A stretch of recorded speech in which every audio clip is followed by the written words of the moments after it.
There is a doubly faulty version derived from the monetarists, and it is reflected in the theory of the school of rational expectations.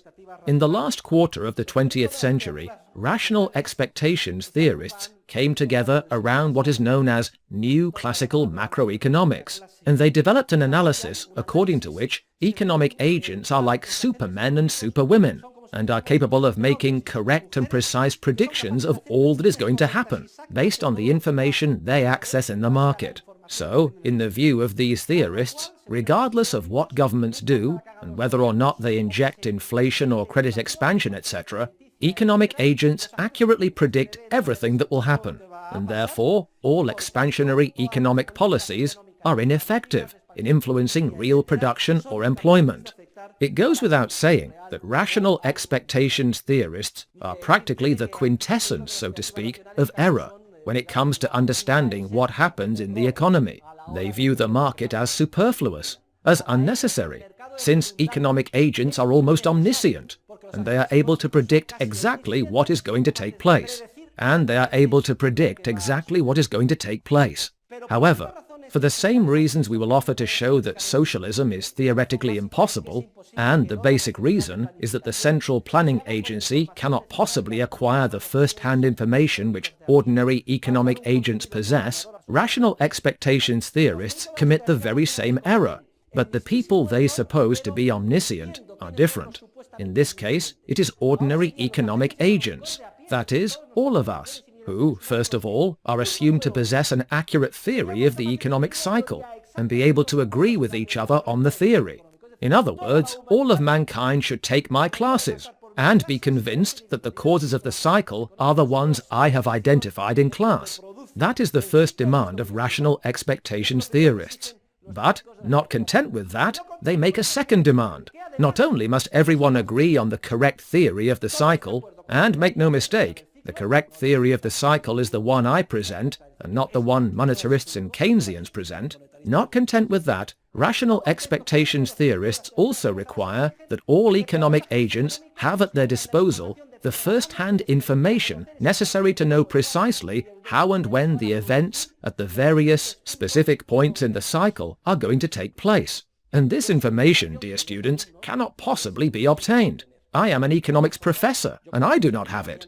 As economic scientists, we can have formed knowledge of how market processes operate, and how, for instance, credit expansion distorts entrepreneurs' decisions, generates malinvestments, and is then inevitably uncovered by the market, at which point a financial crisis arises, followed by an economic recession. But what we do not know is the how and the when. If I had that information, dear students, I would be a multimillionaire. That is entrepreneurial knowledge. Entrepreneurs generate it first-hand daily in the market. It is spread throughout the minds of the billions of human beings who make up humanity, and it is constantly being created ex novo.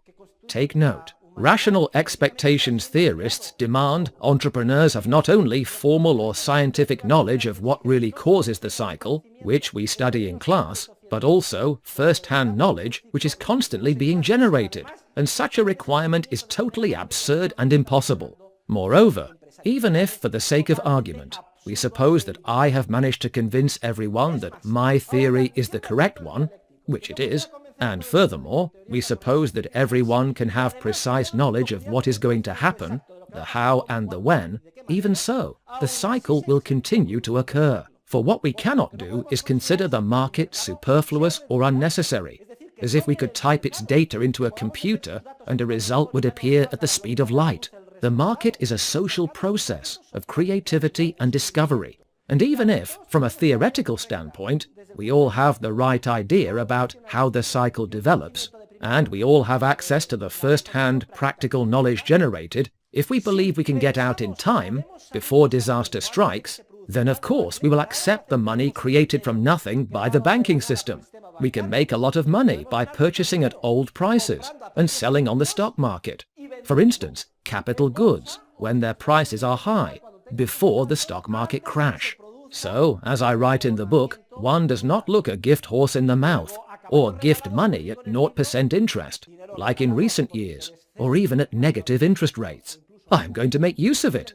Of course, I have taken Professor Huerta de Soto's classes, and I know this is going to end badly, but they are giving me the money for free. I am going to buy these goods, and I will get out in time. As you recall, that was precisely the course of action followed by one Irish economist who did business in Spain and ended up becoming a banker in Paris. His name was Richard Cantillon.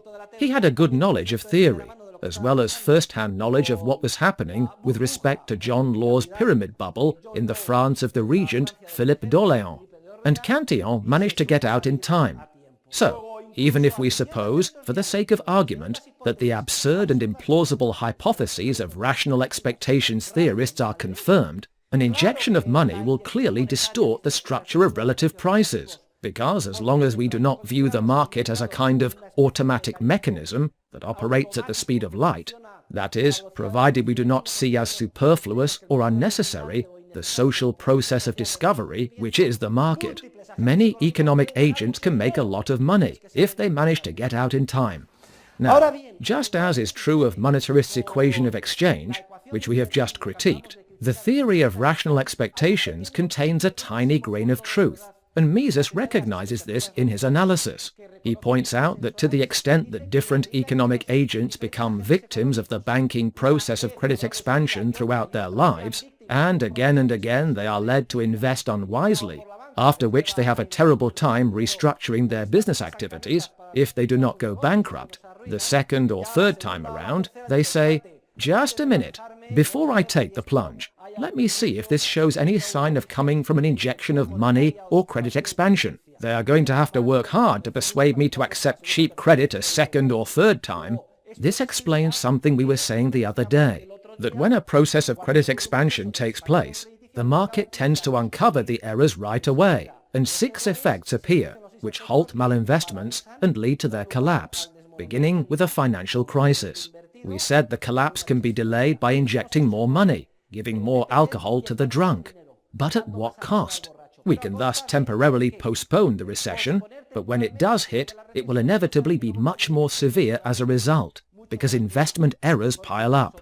I offered the example of what happened in the crisis of 2000 to 2001. Well, to sustain the bubble, more and more credit expansion must be injected, and at a progressively increasing rate. Herein lies the small grain of truth contained in the theory of rational expectations. Economic agents are not fools. They eventually learn, and in order to postpone the appearance of the 6 effects which pop the bubble, it is always ultimately necessary to inject money at a continually increasing rate, to take economic agents by surprise. Monetarists in general, and rational expectations theorists in particular, believe money is neutral. They see it as neutral, as a sort of veil that does not affect the economy. What we are seeing here is that the time-based view of the process of production and the correct understanding of money connect, via the bridge of capital theory, the real side of the economy, that of entrepreneurs' real investments, with the monetary side. The conclusion we reach is that money is never neutral, not in the short term, nor in the medium term, nor in the long term. It is not neutral in the short term because when money is injected, it gives rise to unsound investments. And money is not neutral in the medium or long terms because even when all the effects appear and the erroneous investments are revealed, the productive structure which remains following the reorganization, the laying off of workers, and the effects made to come to terms with errors, etc., is very different from the productive structure which would have existed if the fractional reserve banking system had not injected that artificial money. Money is never neutral. On the contrary, money exerts a driving force. In fact, it is impossible to conceive of a monetary unit without a driving force. Neutral money would not be money at all, because the distinctive feature of money is that it is purchasing power you have in your pocket. And when you buy something, you alter some aspect of reality. Things change in real terms. By no means is money neutral, as these macroeconomic theorists from the monetarist school believe.